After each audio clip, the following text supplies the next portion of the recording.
The storm came down fast without warning. I remember looking up at the window and thinking the drops looked too heavy, like they had their own weight beyond water. Then the power flickered. The clock on the wall froze at 10:17, and the room went dark. My recorder kept running, like it always does. That's the habit now. You never know when silence turns into proof. At first it was nothing. Just rain, thudding against the cheap microphone. But then the background took on shape. A low push of static, measured, not random. It came in threes: thud, pause, thud. The kind of rhythm a human ear knows isn't natural. The hairs on my arm lifted because I could feel it wasn't the weather I was hearing. I replayed it twice. On normal speed, it sounded like rain. Slow it down, though, and a tone emerges, like an engine hidden inside the storm. I leaned in, practically holding my breath, waiting for the mess of noise to resolve into something. It did. The date, clear, spoken in the static. December 21st, 2012. My throat tightened. I laughed once, short, defensive. Of course it would pick that day. The old apocalypse meme, the Mayan calendar, all the paranoia about an ending. I used to mock people who clipped radio fragments and swore they'd caught messages on dead frequencies. I used to say the brain fills blanks when it wants a story. And yet the tape was still playing. It wasn't my brain filling blanks. I hit pause, but the waveform kept moving. The digital counter advanced without sound. I yanked out the headphones, but the desk still vibrated. The speakers popped alive. A wash of rain filled the room again, fighting for air, like it needed me to listen. I went back into the file properties. The creation date read 12/21/12. Impossible. That was 10 years before I bought the device. Still, the numbers sat there, grayed out, locked. I told myself, it must be a glitch. The system clock slipped during the outage. Everything has a mundane answer. But then another signal cut through, sharper, splitting the rain like a knife. A rapid rising pulse that spilled across every channel, red bars maxing out the spectrum window. It bloomed wide and then collapsed, leaving silence pressed hard against my ears. I wasn't breathing. The file had changed. I swear it wasn't the sound I started with. At the end, something new appeared, faint, like a breath, words barely audible. Still here. I repeated it again and again, making certain I wasn't hallucinating. The voice wasn't mine. It wasn't familiar at all. Yet it spoke as if it already knew me. That's when something clicked. These weren't echoes. They weren't mistakes. Files don't rewrite themselves, not without a hand guiding them. What I captured wasn't weather on tape. It was a broadcast. And if broadcasts are doors, someone had just opened one. The storm eased outside, but inside, silence never returned. I could hear the faint hiss under every pause, the residue of something that had been let through. As if once the door had cracked, it stayed ajar. I sat with the recorder in my hands, still running, still listening. I spoke into it once, asked the empty air if anyone was on the other side. The rain surged for just a second, like an answer. My chest felt hollow. Something in me wanted to believe what I had dismissed all my life. That the world really did end that night in 2012. That we've been living past the end without asking how. But the other part of me knew this wasn't memory. This wasn't myth. It was evidence. It was here, now using my own equipment to announce itself. I saved the file under a new folder, locked it, marked it with today's date. I told myself I'd walk away. But even then, the spectrum bloom burned in my head like afterimage. Like light you can't unsee behind your eyelids. And as the last seconds rolled in, the tape shifted once more, giving me one clear phrase that didn't belong to any archive. Didn't belong to any storm. A whisper riding the static, asking the question so quiet it cut deeper than a scream. Why is the past still transmitting? I didn't sleep. The storm had passed, but the hiss lingered like pressure in my ears. By morning, my computer was littered with new temporary files. Mostly junk, crash logs, artifacts from the blackout. But one folder caught my eye. It hadn't been there before. Its name was only a single symbol, 0. I opened it. Inside were short audio files. Fragments maybe 30 seconds long each. At first, nothing but clipped whispers and dead air. I boosted the gain, filtered the channels. That's when I heard them. Actual voices, male, female, nervous. The first words were unmistakable. Testing continuity. Midnight anomaly still active. My mouth went dry. The voice had the flat edge of bureaucracy. Someone used to reading from procedure. The next file was worse. Hushed tones, urgent, off record. The signal doors are opening. We don't have consensus. Then static swallowed the rest. Doors. That word rattled me. I thought back to old folklore, old warnings. But here it was in dry, clinical tones, the language of people in suits at a conference table. They knew something was happening that night in 2012. They were documenting it.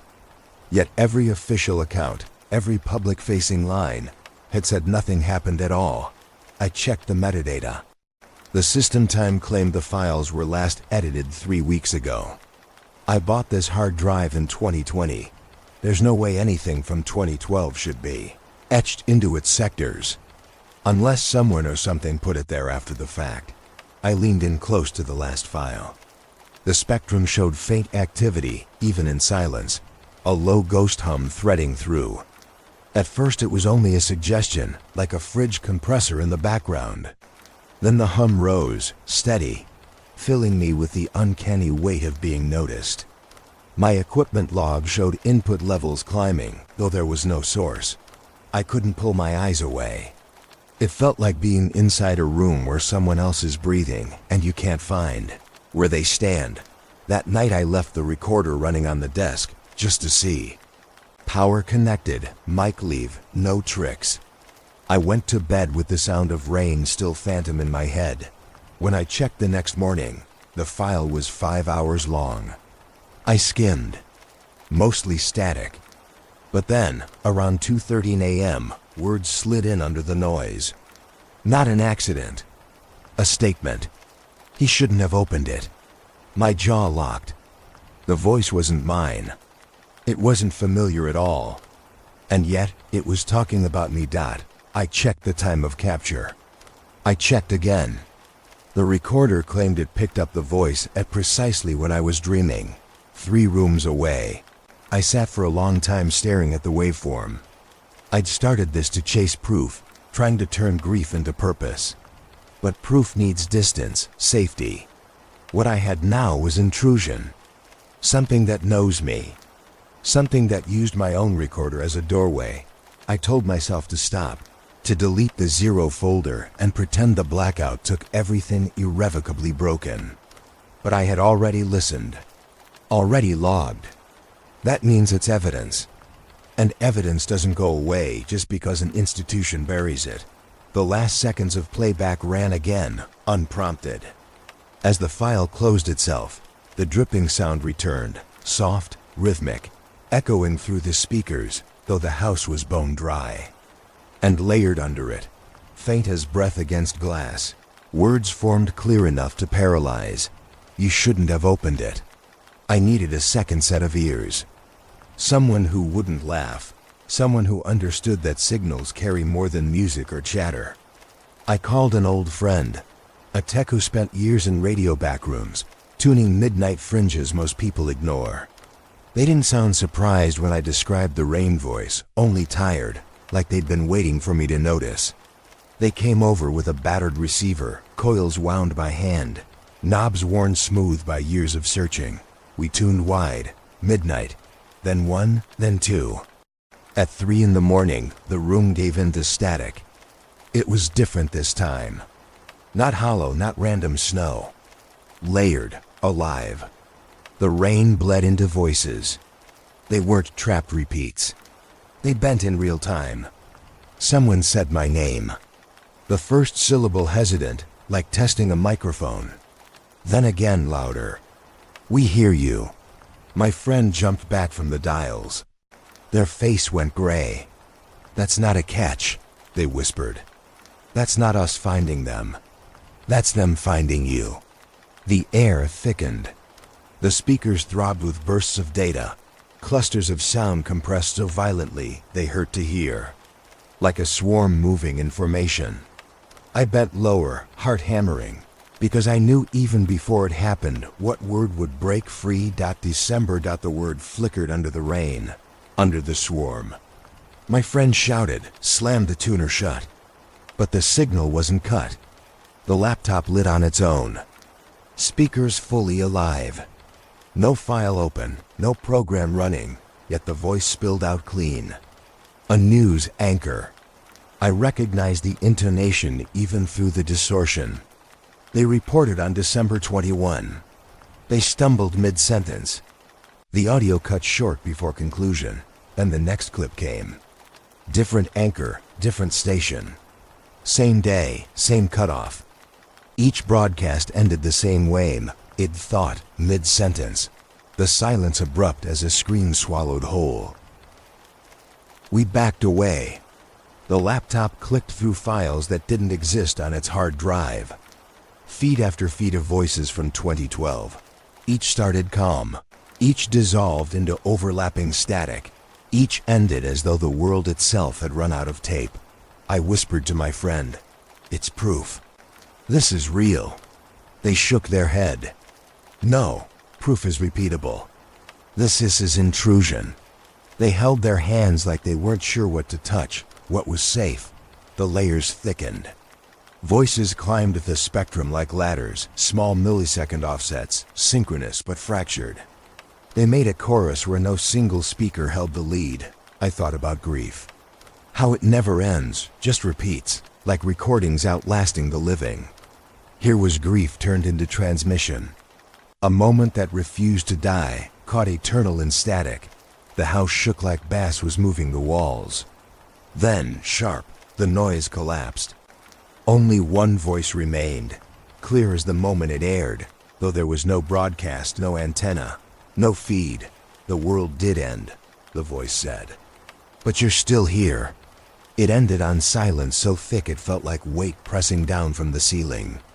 I reached to shut down the systems, but my hand stopped in midair. Because I realized I hadn't asked the one question that mattered. If the world ended, where exactly am I standing? I filed the request like I always do. Routine language, clean headers, no emotion on the page. Freedom of Information Act, date range December 2012. Subject line, continuity of transmissions.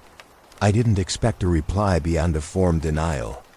But weeks later, an envelope arrived, heavy, out of place among bills and plain catalogs. Government seal. My hands shook a little tearing it open. Most of it was black ink. Paragraphs collapsed under redaction bars so thick they looked like walls. But one page slipped through. A memo stamped internal use only. Title, Continuity of Transmission, December 21st, 2012. The text was clipped, half phrases, but enough remained. It read, unexplained subaudible layers recurring. In rainfall static. It said teams stationed indoors. Described weather artifacts behaving as if they were doors misaligned. It listed field complaints that intrusive speech content ignored command. Protocols. My breath caught. They had it. They documented everything that same night. Rain inside radios, voices surfacing where there should have been nothing. People in uniforms whispering about signals opening doorways. Every institution later said nothing happened. But this page proved their silence was policy, not ignorance. The memo cut without warning. Sections missing. At the bottom, a half sentence stood, ugly in its nakedness. Transmissions will continue until blackout. I placed the page under the lamp, tracing the words with my finger, hoping for something hidden in indentation. Nothing. just institutional silence branded onto paper. But proof. Proof that my recordings lined up with what they buried more than a decade ago. I leaned back in the chair, exhausted. Then I felt it. Moisture against my wrist. I turned and stared. My notebook was wet. Pages damp, curling in waves. I touched the desk, dry. The ceiling above, dry. But the paper continued to soak. Ink bleeding clean through lines I'd written hours before. And then came the sound. A faint hiss. A pressure in the air. Familiar now, too familiar. Rain indoors. Not water, but the simulation of it. My ears filled with soft pelting, steady, as though my head was its own chamber for weather. I wiped the desk. No puddle. The sound didn't stop. The harder I listened, the more it gathered clarity. Pattering turned to layered whispers. I pulled the recorder out and set it down, hands steadier than my breath. That's when I reached for the phone. I called my friend, the only one who had seen it with me, tuned it alongside me. The call connected. Then silence. I said their name. Nothing, not nothing, dripping answered. Not through the walls or ceiling, but through the receiver pressed against my ear. A slow, hollow drip, perfectly even, like water echoing in a stairwell. I pulled the phone away. Still dry. Cycle repeated, no human voice, just the rhythm of water where sound shouldn't exist. I ended the call, tried again. Line picked up, same dripping. Pattern unchanged. It hasn't rained here in weeks. I set the phone down with the receiver still open, the hiss continuing, claiming the room. And all I could think was this. If they knew rain could become a door, then maybe doors are still standing open. If so, someone is waiting on the other side. I spent the whole day tracing records. Government archives, broadcast databases, even emergency services logs. Anything that still kept audio on tape. Most of it was clean. Most of it looked normal. But then I noticed the gap. A missing hour. Midnight to 1 a.m. December 21st, 2012. Not erased, not lost looped. Every channel, every recording device archived that night held the same sound. Rainfall. A perfect loop repeated again and again. Like someone spliced a 30-second stretch and ran it on repeat. No voices, no fluctuation. Just water where the world should have been. I leaned forward, staring at the time codes, baffled. Every official clock reported time normally. Yet the audio refused to exist. An hour blotted out by weather that didn't belong in every machine. It was everywhere: national radio, university observatories, airport towers. Same silence filled with rain. Then came the whistleblower. Not official. He'd worked near FEMA. His voice was rough, guilty, when I pressed him for detail. He admitted what they'd seen. That night every clock in every terminal skipped forward. They called it a universal blackout. They couldn't get minutes to hold still. An hour died, he said. We were pushed through like cattle. Grew quiet. When it ended, no one admitted it. My chest went tight. My pen scratched uselessly against soaked notebook paper. I knew the weight of silence enough to know when it's built to hide. I went back to the archived loop. Amplified it. Stretched the sample until noise shaped itself. Under the rain, faint and far, screams. Dozens, layered and drowning. At first muffled, distorted like wind. But when slowed even further, they carved through the rainfall as if scarring the airwave itself. And then, one voice alone broke clear.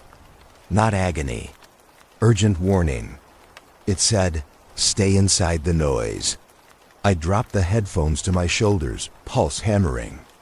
The line repeated in my head. Stay inside the noise. I couldn't escape the thought.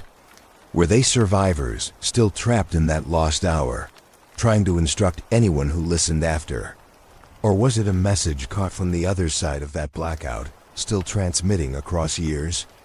I spun in my chair and stared at the paperwork scattered across the floor. Every institution insisting nothing, nothing, nothing. Yet the very noise seemed to plead as evidence. If the blackout was real, then the world jumped forward unseen. If the blackout was real, we never lived that hour. And if recordings outlived memory. A chill worked up my neck. My throat went dry. I stared at the blinking cursor on screen and whispered the only question left to ask. If the blackout was real, what year is it really? I thought shielding might hold it back. That was the logic, at least. My friend helped me stretch copper mesh across the walls of the spare room, stapled it into seams, turned the space into a crude Faraday cage. We left only a single recorder in the center. Mike pointed upward into the quiet dot. By day, the silence almost calmed me. The signal didn't bleed through, not in the hiss of vents or the hum of the fridge. At night, we switched on a frequency jammer, wide band, sweeping the dial every 60 seconds. A wall of moving noise meant to drown whatever tried to enter. For a while it worked. We stayed inside the cage and breathed easy. No intrusions. No rainfall leaking through speakers. By 11, exhaustion took over. I thought maybe this was proof. If silence contained the signal, then the nightmare had limits. But at midnight, all shields failed. The lights dimmed to a dull glow, even though the breaker panel read full current. Then the jammer cracked, sputtered, died. The copper mesh pulsed faintly, like it had been struck with lightning we couldn't see. My ears filled with pressure. An artificial altitude drop forcing my chest tight. Then every device aligned. The recorders, the laptop, my phone. All came alive without touch. Each screen lit with the same channel. A countdown. A slow loop whispering numbers that fell backwards. 2012. 2011. 2010. Reversing year by year. Digits falling into static. The speakers joined in. Each system pulsing to the rhythm of a low hum, deep enough to flatten thought. I clutched the desk but couldn't anchor. It was like the frequency pushed straight through matter. Then came the collapse. I blacked out. I don't know if it was seconds or hours. When I woke, the hum was gone, the cage door open. My friend asleep or unconscious on the floor. I lifted the recorder, hands shaking. It had been running the whole time. 5 full hours logged. I pressed play. My voice came back at me. My own voice telling me what was happening in shaking real time. The mesh failed. The light is wrong. They're counting down. Then another line. One that froze me completely. I can't get out. Please, please help me. The worst part, I had no memory of saying any of it. None, yet it was me. My voice caught in that lost span, stuck pleading for relief. The screen clock above still glowed broken. December 21st, 2012. Time flashing on repeat. And buried under it. Faint as if beneath my floor, I heard the final whisper. My own echo. Crying for help. I didn't want to touch the recorder, but I couldn't leave it alone either.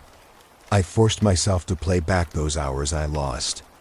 My pulse climbed as my own voice narrated things I had no memory of. I spoke about the mesh ripping like paper. About the lights folding into themselves, peeling across the walls in strange arcs. I even mumbled my friend's name, begging them to wake up. None of it lives in my memory, but it lives permanently in the recording. The worst came 10 minutes before the file ended. The voice shifted. It was still mine, but urgent, commanding, near panicked. Listen, it said. The echo doesn't follow you, it leads you. Follow too long, and you'll see the door. Do not step through. My mouth went dry. I never said those words. I had never known those warnings, not until I heard them spoken back. I tested it. I spoke aloud into the mic short, simple phrases. On playback, something startling played. Each phrase repeated itself 10 seconds before I spoke it, as though the recorder was listening from ahead of me. as though it had already captured future sound, fed it back into my ears just late enough to make sense. I ran this again and again until the air felt poisoned with my own overlapping voice. My friends shook their head. They wanted nothing more to do with it. They begged me to stop. "You're being rewritten," they said. "The signal is writing you into itself." Alone, I sat at the desk staring into the mirror on the wall. At first, I thought I was tired, that my eyes were playing tricks. But the reflection didn't line up. My lips moved on delay. When I raised my hand, the copy raised it half a beat late. Just enough to declare itself its own thing. Not me, but almost me, following. Breathing grew worse. A doubled sound filled the room, 2 sets of lungs in slight dissonance. When I exhaled, the mirror held the breath an instant too long. The echo rushing forward like water uncorked. Panic hit. My hand slammed the recorder, demanding silence, but the track wouldn't halt. Words bled through even as I powered the unit off. The last words weren't prediction. They weren't description. They were intent, clear and ice cold, whispered in my voice but not mine. "You already belong to the other side." I drove through the night until the road gave way to quiet fields. Nothing for miles but overgrown fences and the skeletons of abandoned gas stations. My destination was a small town that had made headlines in 2012. Floodplain breach, sudden evacuation, hundreds displaced. No one had ever returned. I wanted to see where the recordings pointed, to check if echoes left scars. When I pulled in, the streets felt fossilized. Every house bore water lines, brown stains waist high, frozen reminders of a wave that swept through a decade ago. Windows hung hollow, curtains rotted to threads. The air should have held crickets, dogs, something alive. Instead it hummed with the faintest rainfall, though skies were a clear black, sharp with stars. I unpacked the receiver, a small portable unit strapped with coil. The dial resisted me, like moving through syrup. At first all I caught was hiss. Then, a deep surge, a growl like thunder with no storm. The waveform flooded red, maxing out every meter. I staggered back, heart beating harder than the hum. Buildings seemed to answer. I walked block to block, each structure exhaling faint echoes. In one kitchen I heard simmering pans where no stove glowed. In a school gym, faint squeaks of sneakers chasing a ball on a floor warped and cracked. Each sound fed into another, layering phantom life where no one had lived since the flood. And then the children. I froze outside an empty playground. Swings creaked, kept rhythm without wind. The sound traced numbers under its breath. Each swing another digit whispered, building an endless tally. I covered my ears, but the pattern pressed through bone anyway. My hands trembled on the portable receiver. Its needle spiraled out of range, tapping the edge like glass about to crack. Then my phone lit up without touch. A call placed itself. I knew the number, it was my own. My chest locked down, lungs burning as I raised the speaker. I heard breathing. My voice, calm, familiar. It said, "You never left December." The line stayed open, the hum soaking the air as the words folded into silence. I didn't drive home. I couldn't. The call still echoed in my head, my own voice telling me I'd never left December. I kept the phone shut in the glove box like distance might silence it. Still the hum bled faint through the metal frame of the car. I pressed both palms to the steering wheel until they ached, trying to convince myself I was awake, that this was all real and not some fever dream. At dawn, I wandered into the county records office. The building sat empty most of the time, open only 3 mornings a week. The clerk barely looked up as I requested archival maps, flood memos, anything tied to that town. They wheeled out a stack of boxes, dust thick enough that I coughed just lifting the lids. But inside, the reports all shared the same mark. A notation stamped across cover sheets. Continuity support. The reports weren't about property damage. They weren't even about relief. They were all about communications. Pages of observations about radio outages, recordings of rainfall static, entire annexes of transcripts no one would ever admit existed. I flipped through, fingers shaking. One transcript stopped me cold. It read, December 21st, 12. Interview fragment. The voice identified as unverified civilian. The speaker repeated one phrase even as interviewers cut in. Tried silencing him. Time ended here. We are not meant to remember. The sound remembers for us. You must not walk beyond it. I stared so long the page blurred. For years I'd told myself my grief made me chase ghosts, that the ache of loss drove me to listen too closely. But here it was in black ink. The sound remembers us. I hauled the pages back to my car, scanning them one by one into my laptop. The fan whined louder than it should. Each file name defaulted to the same date, 12/21/12. When I tried renaming, the system forced the title back. No matter how many times I typed out, the static rose again, seeping in with each scan. I locked the windows, turned the AC high, but it grew louder, dense, like dozens of voices pressed against the glass. My hard drive shook as if every spinning disk inside had found a new speed. Then the laptop screen divided into quadrants, without my hand on the trackpad. Each quadrant replayed my face in real time, the built-in camera looping me back from different angles that didn't exist. One looked from above, another from a corner of the room, not there. My own reflection fracturing into 4 timelines that had no right to overlap. I slammed the lid closed. The hum continued as if nothing had ended. Then the phone in the glove box vibrated, long, convulsive, like it was alive in there. I pulled it open with numb fingers. The same number. My number.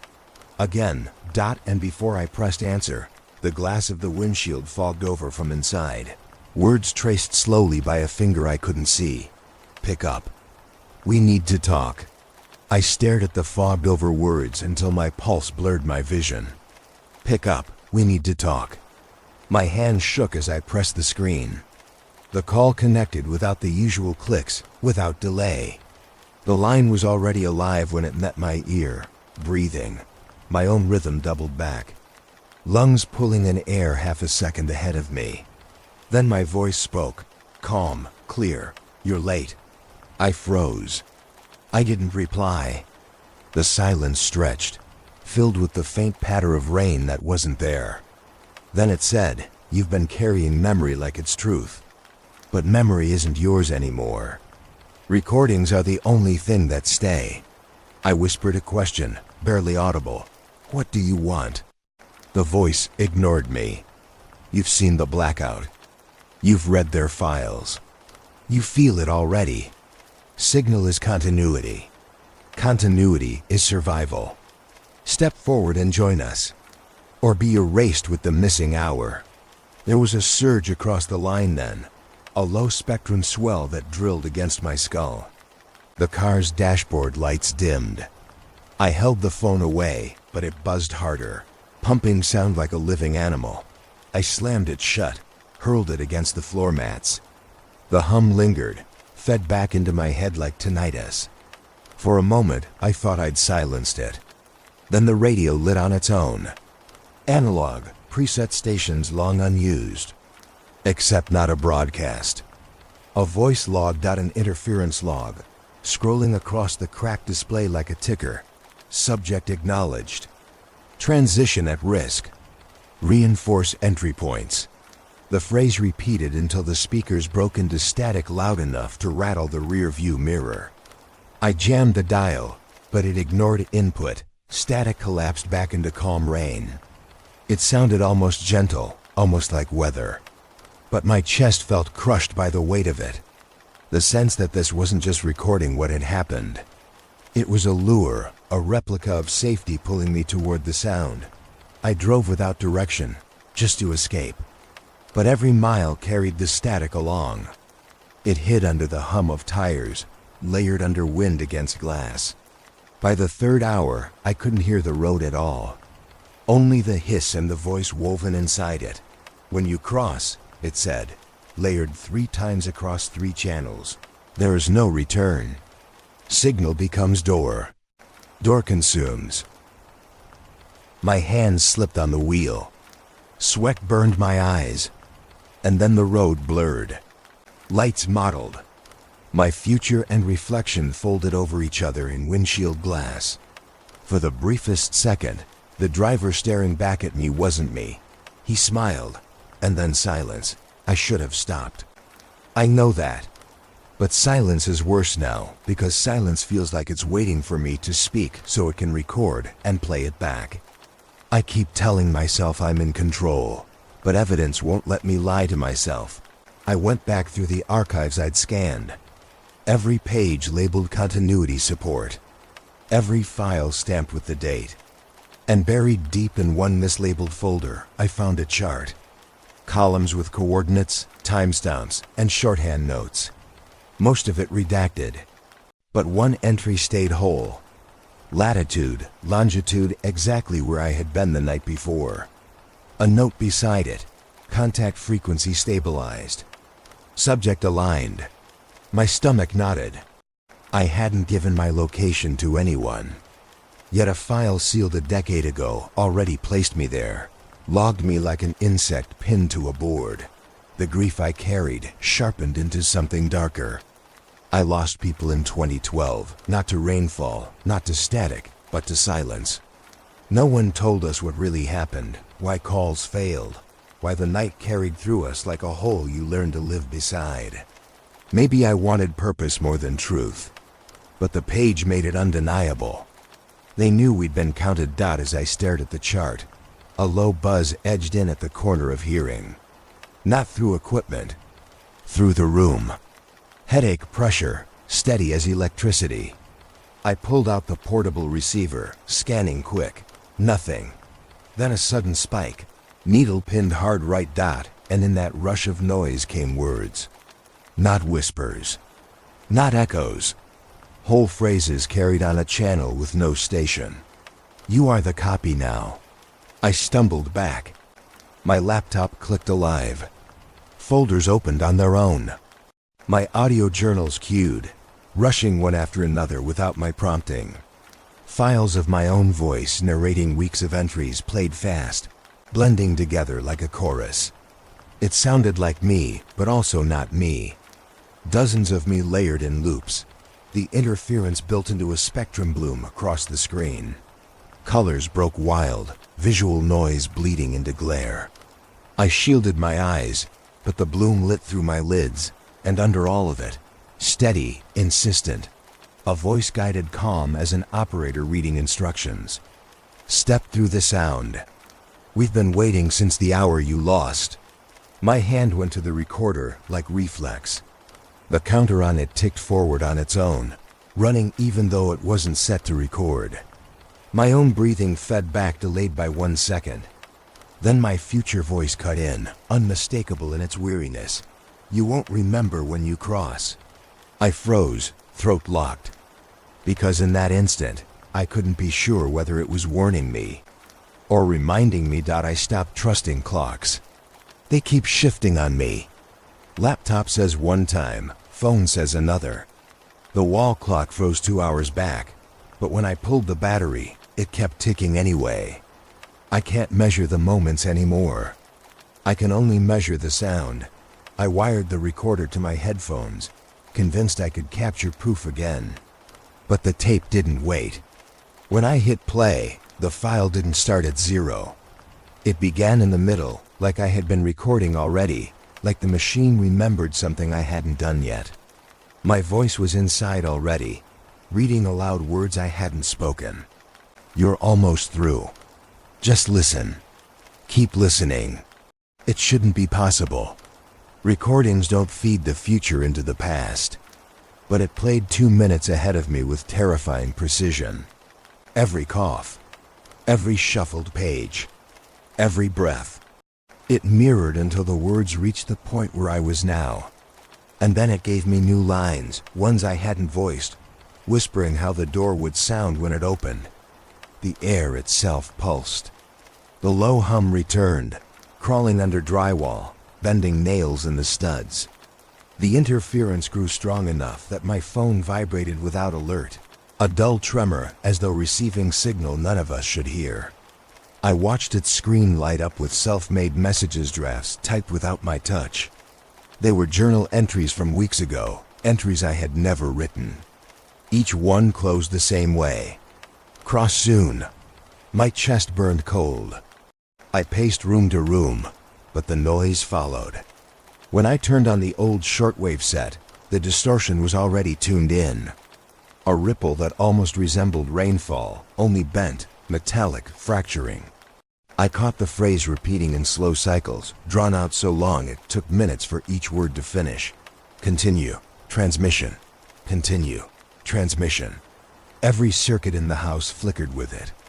Lamps glowed faint amber, then black, then brighter than design ever allowed. The interference log on the receiver printed on its small thermal strip without paper feed, tearing text out faster than I could catch. The fragments I did read said, alignment holds. Prepare subject. Continuity channel widening. My throat locked, because I knew what they meant. The widening wasn't metaphor. The widening was literal. The sound bloomed until the rooms bent. Corners no longer met where they had before. Straight walls curved inward slightly, as though listening with me. Leaning closer, I clutched the edge of the desk until knuckles bruised. I begged for it to halt, even whispered aloud, "Please stop." The reply came immediately, clear across every device, layered into my ears like heat. "We can't stop. You are already inside." I tried leaving the house. I thought maybe if I broke the chain, if I put miles between me and the devices, I could find silence again. But the signal doesn't live in machines. It lives in me now. The further I walked, the heavier my ears felt, as if atmospheric pressure was dragging me back toward the center. By the end of the block, every step was doubled by another behind me. Not footfalls, breaths. Mine, chased like an echo that refused to lag. I cut across a vacant lot to prove I could escape. Grass brittle underfoot, sky open, no wires, no towers. But when the wind shifted, the sound followed anyway. Rainfall again, impossible under a bare sky. Each drop was clean, brittle, sharp, like needles striking the air inches from my face. None of them wet my skin. All I could do was hear them. I opened the handheld receiver, convinced the static needed proof. The channel leapt alive instantly, no tuning required. Its display scrolled without human input. Words pushed across the humble green digits. Subject alignment stable. Cross imminent. The term cross throbbed in my chest. I felt it in my ribs like reverberation. I backed away, but each line of letters pulled after me like a leash. When I got back to the street, I realized the lamps had all bent faintly forward, craning over the pavement like faces leaning closer to listen. Power lines hung slack, not with weight, but as if tugged by invisible hands pressing downward. The whole neighborhood looked postured, as though sound itself had made architecture bend toward me. I bolted for the car. The radio turned on before I did, powered by nothing. It carried a channel of me speaking. My voice whispered through interference. "You're almost there. Don't resist. Remember the world ended. You already crossed. You're only catching up to yourself." I shouted at the dashboard, begged it to play anything else. Then windows fogged from the inside, every pane drawing shapes without touch. Circles intersected by lines. Diagrams repeated again and again. And one phrase smeared into the condensation, continuity confirmed. For one long second, the static overtook all sound. Not white noise, the roar of a spectrum bloom. A full spread of frequency, every pitch sounding at once. A wall that made my head feel like glass about to split. Through that roar, a single phrase rang, not whispered, not distorted. Full and true. Tonight you walk through. I tried leaving the house. I thought maybe if I broke the chain, If I put miles between me and the devices, I could find silence again. But the signal doesn't live in machines. It lives in me now. The further I walked, the heavier my ears felt, as if atmospheric pressure was dragging me back toward the center. By the end of the block, every step was doubled by another behind me. Not footfalls, breaths, mine, chased like an echo that refused to lag. But the proof wasn't silent. As I stepped further, their half voices turned toward me, blending into a chant, "Join, join." Each syllable staggered. 1,000 mouths offset into endless drone. The hum rose sharp in reply, like the whole archive closing in. The recorder rattled in my grip, screen cycling through log lines faster than sight could trace. For 1 second, it stabilized into words crisp and black. Final phase engaged. Integrity breach imminent. I shouted, desperate, the sound tearing my throat. It didn't echo. It replayed instantly, doubled and tripled, bouncing ahead of me like premonition. One playback begged for silence. Another begged for mercy. Another only laughed. I dropped the recorder, but it didn't fall. It hovered inches from the ground, spinning, red light strobing faster and faster. The lost voices crescendoed, a roar shaped into human cadence, and then the tunnel itself began to tilt, dragging me forward into the light. My fingernails clawed at nothing, at static air that flowed like liquid. And the last thing I heard, sharp as glass breaking over bone, was my own voice whispering into my ear from inside the bloom. "You're not the listener anymore. You're the broadcast." I don't know how long I've been inside. Time feels like a reel chewed and rethreaded, never running straight. My watch spins without hands. My phone cycles dates like a slot machine, never landing. But the voices stay constant. They bleed from every direction, repeating that same unbearable verdict. I am no longer listening. I am being played. Every breath I take echoes back ahead of me, rebroadcast before I've even exhaled. My skin tingles with feedback, like I'm a live wire carrying a signal I can't switch off. I try to scream, only to hear it twice, once raw from my throat and once smoother, perfected, replayed with no errors.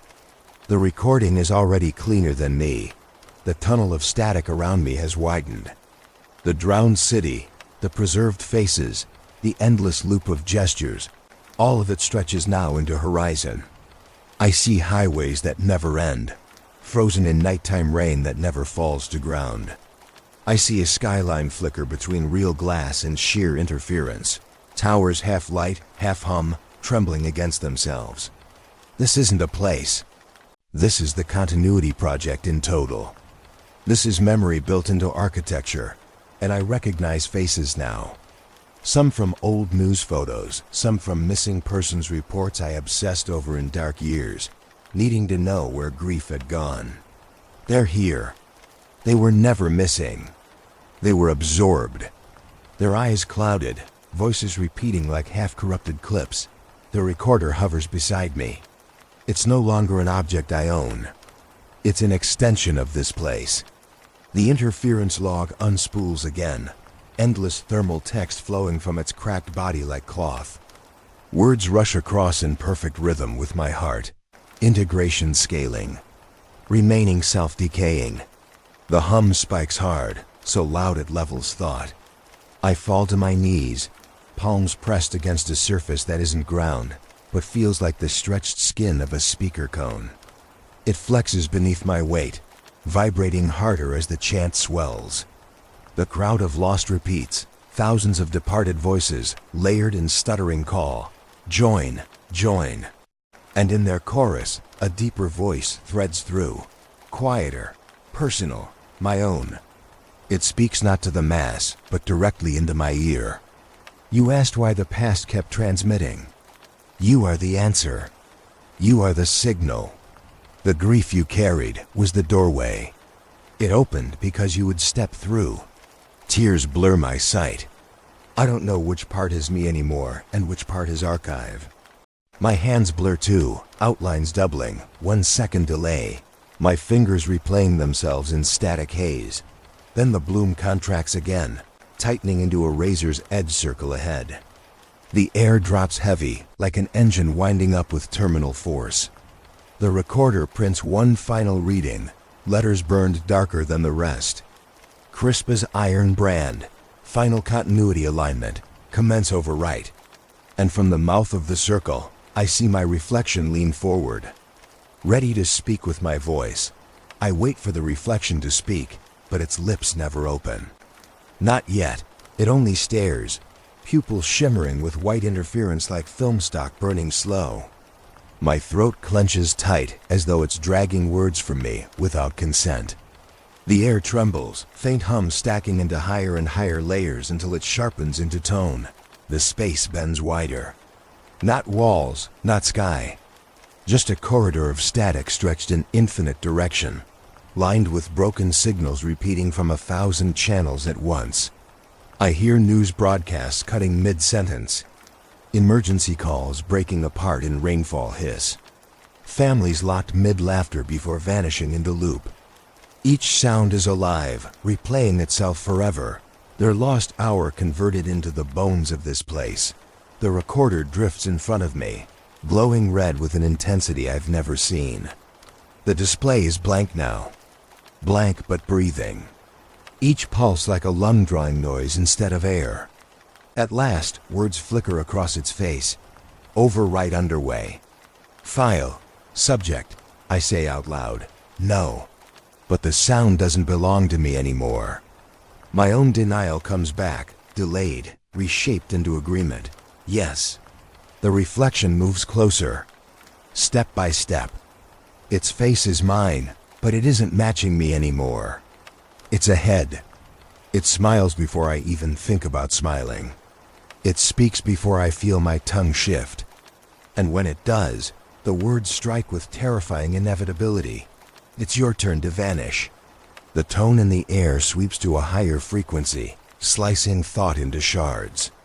My jaw vibrates with it, my ribs ache, my molars tremble loose.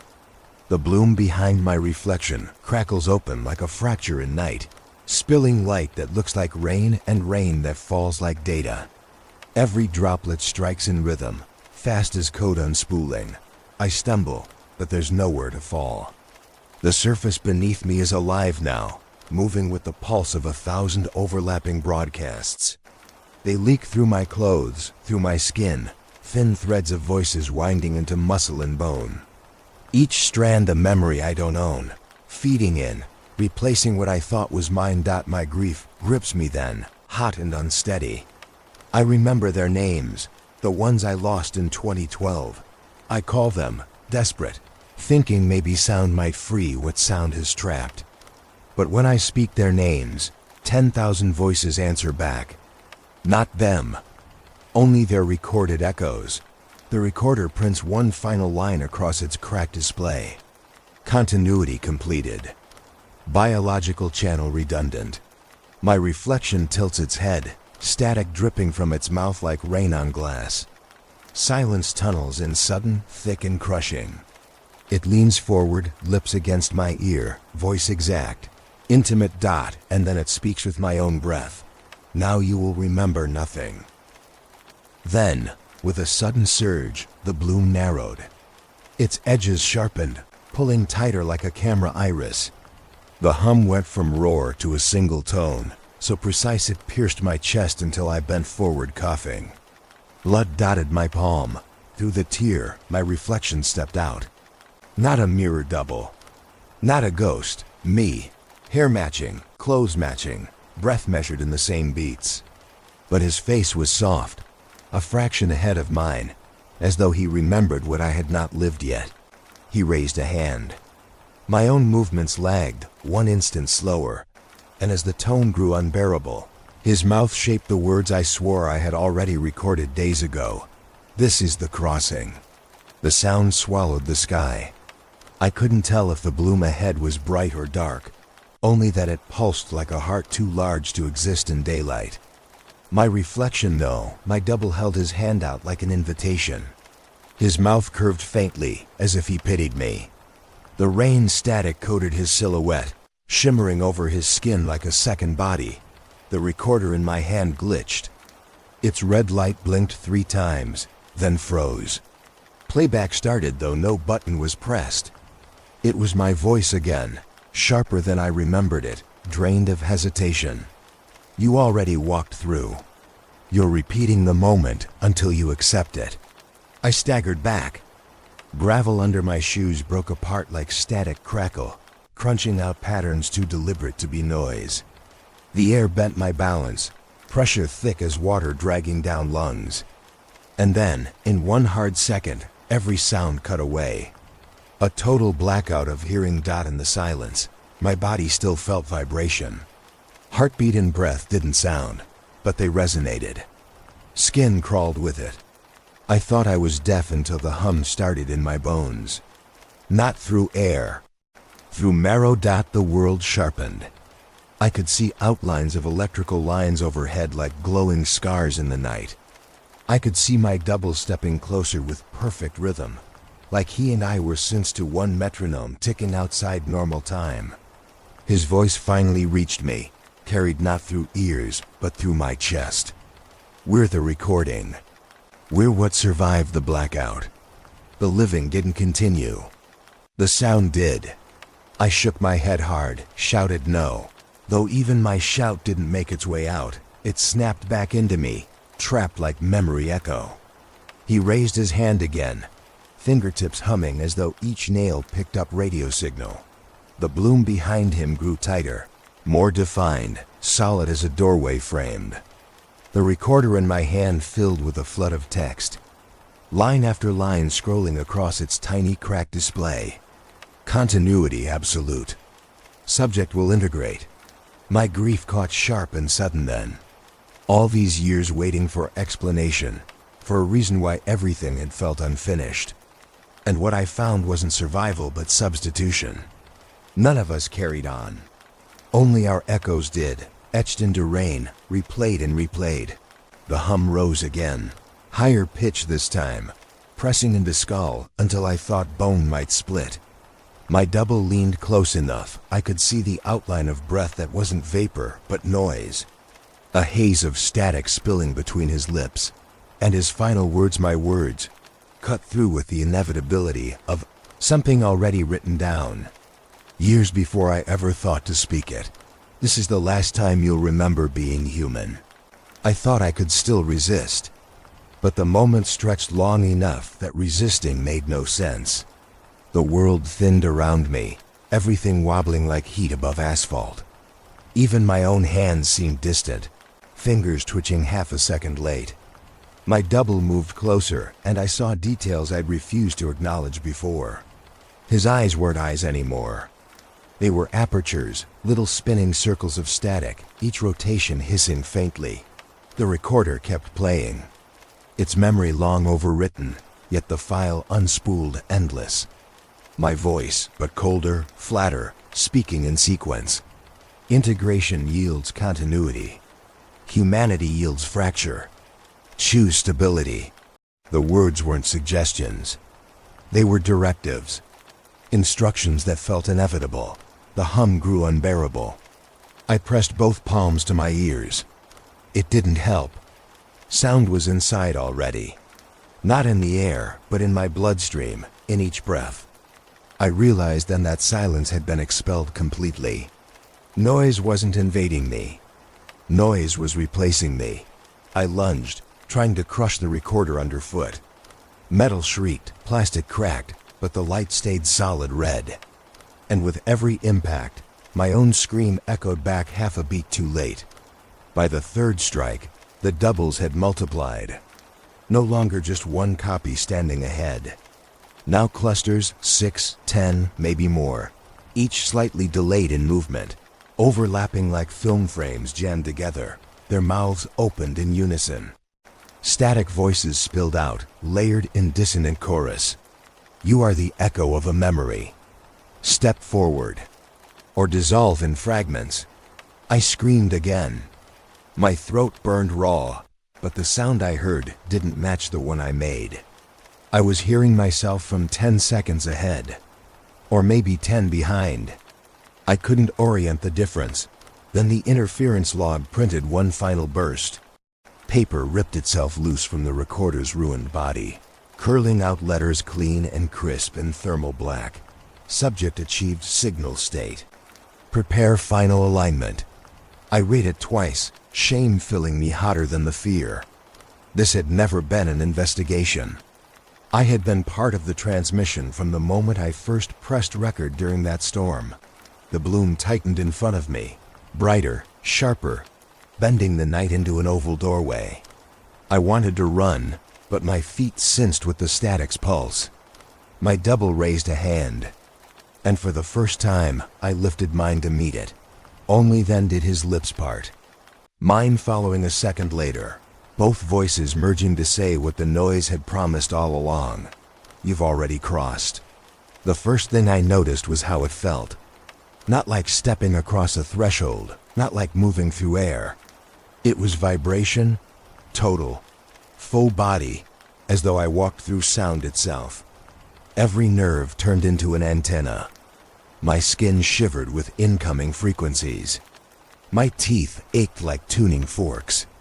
I was still standing, still breathing, but everything outside me blurred into waveform. The doubles vanished. Or maybe they merged. I couldn't tell. What stayed was a tunnel of layered voices, each stacked at slight delay, building a corridor out of my own words. Phrases I recognized from the archive, from scraps, from playback. Stay inside the noise, continuity confirmed. Step through. They wove themselves around me, forming walls. I wanted to close my eyes, but even the darkness inside blinked with static. Ahead was a brightness like dawn under water. Shapes swam in it, outlines of cities distorted as if submerged. Transmission towers bent at impossible angles. Office high-rises folded into themselves. A whole geography hung suspended, like memory replayed over bad tape dot. And then I saw them. The lost. People who should have aged but hadn't. Who should have died but hadn't. They shimmered in rain-coated outlines, preserved as if in amber but alive with faint motion. Families frozen at dinner tables. Crowds midway through subway turnstiles. All captured in that looped hour of silence from 2012. They didn't look at me. They didn't move right. They only repeated gestures, seconds at a time, restarting like glitches that my throat burned. This was the truth institutions buried. We never survived. The world recorded us, locked us into an archive of rain and static. A continuity project disguised as disaster. If memory could die, recording would live. And now I stood inside proof. I cut across a vacant lot to prove I could escape. Grass brittle underfoot, sky open, no wires, no towers. But when the wind shifted, the sound followed anyway. Rainfall again, impossible under a bare sky. Each drop was clean, brittle, sharp, like needles striking the air inches from my face. None of them wet my skin. All I could do was hear them. I opened the handheld receiver, convinced the static needed proof. The channel leapt alive instantly, no tuning required. Its display scrolled without human input. Words pushed across the humble green digits. Subject alignment stable. Cross imminent. The term cross throbbed in my chest. I felt it in my ribs like reverberation. I backed away, but each line of letters pulled after me like a leash. When I got back to the street, I realized the lamps had all bent faintly forward, craning over the pavement like faces leaning closer to listen. Power lines hung slack, not with weight, but as if tugged by invisible hands pressing downward. The whole neighborhood looked postured, as though sound itself had made architecture bend toward me. I bolted for the car. The radio turned on before I did, powered by nothing. It carried a channel of me speaking. My voice whispered through interference. You're almost there. Don't resist. Remember the world ended. You already crossed. You're only catching up to yourself. I shouted at the dashboard, begged it to play anything else. Then windows fogged from the inside, every pane drawing shapes without touch. Circles intersected by lines. Diagrams repeated again and again. And one phrase smeared into the condensation. Continuity confirmed. For one long second, the static overtook all sound. Not white noise, the roar of a spectrum bloom. A full spread of frequency, every pitch sounding at once. A wall that made my head feel like glass about to split. Through that roar, a single phrase rang, not whispered, not distorted. Full and true. Tonight you walk through. I can't tell how long I drove. The roads folded over themselves, street signs repeating in loops, numbers on mile markers refusing to climb. The air outside the windshield flickered faint, like static crawling across glass. Every time I blinked, the world reset by a few seconds, headlights recarving the same stretch of asphalt. My own memory felt like a bad recording, skipping, stacking, replaying. At some point the car died without warning. No warning lights, no sputter. Just absence. The dash went dark, engine silent, but the radio glowed brighter than ever. On the display, a message scrolled character by character. Door operational. Step forward. I got out. Night air hung still, strangely heavy, like all sound was pressing down around me. I listened hard. Not silence. Rainfall again, but suspended it stuttered like a broken loop. Starting, stopping, rewinding a few drops before repeating. The pattern clicked like code. I pulled the recorder from my bag and let it ride open. The mic spiked immediately. Not at the hiss of air, but at things I couldn't feel. The spectrum graph spread wide, overflowing in waves, not random at all. It bent outward like a mouth opening, pixels blooming past borders. Then the road itself shifted. Darkness ahead rippled as though it had depth. Like asphalt was water and headlights barely skimmed the surface. The air thickened with hum, low enough to thrum in the ribs. I took a step forward. My own voice cracked out of the recorder, startling me. "You walked before," it said. "You're only remembering again." I couldn't breathe. My legs refused anchor. Every sound I had recorded before, the screams, the warnings, the whispers, all of it lurked under that rainfall, repeating in layers stacked high as buildings. The gap widened on the road ahead like light bending around an invisible frame. For a moment, I could swear I saw people there. Shapes pressed in overlapping delays, each one stepping too fast or too slow, each one a copy that wasn't quite aligned. They didn't look at me. They looked through me, their mouths moving just behind the rain. The recorder's counter froze, yet the file ran on. A final log line crawled across the screen, sharp and undeniable. Continuity channel breached. Portal stabilized. My chest locked, heart beating wild.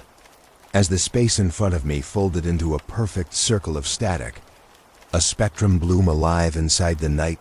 And deep in that impossible roar came my voice. Desperate, begging, "Don't let me step through." I stood at the edge of it. The spectrum bloom pulsing across the night like a wound torn in air. The circle hissed with every frequency at once, rattling teeth, filling my blood with vibration. Still, underneath the chaos, a single thread pulled tight. My own voice, layered over itself, calling my name, begging and commanding in turns. I pressed the recorder against my chest, as if that could anchor me. Its screen blinked wild, numbers collapsing, spinning down past zero. Time itself no longer made sense inside those digits. When they froze, the date that remained was December 21st, 2012. Over and over, shapes moved on the other side, caught in delay. People almost familiar, almost mine. One wore my face from 10 years ago. Another had the posture of someone I thought I'd buried that same year. They looked at me without recognition, eyes white with rain static. Their mouths opened in fractured speech, syllables chasing each other in broken order. Stay. Inside, the noise. I staggered backward, but the ground hummed like a live wire. The blacktop flickered beneath me, gone solid 1 second, loose as liquid the next. Behind my eyelids, flashes of memory struck hard lost hours. Forgotten days all bleeding against archive sound. As if I'd been living a copy spliced into continuity.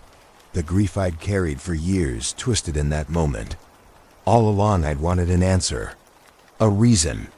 Something to justify the whole of that winter when their voices never returned my calls. Now I finally had it. They hadn't stopped speaking. They'd been caught inside the door, the signal forced open. I couldn't breathe. My lungs filled with sound instead of air. The recorder vibrated so hard, it felt like it might shatter apart. I thought of smashing it, ending it. But another part of me whispered, not my thought, not my voice, that destroying it wouldn't close anything. The signal had only ever needed me.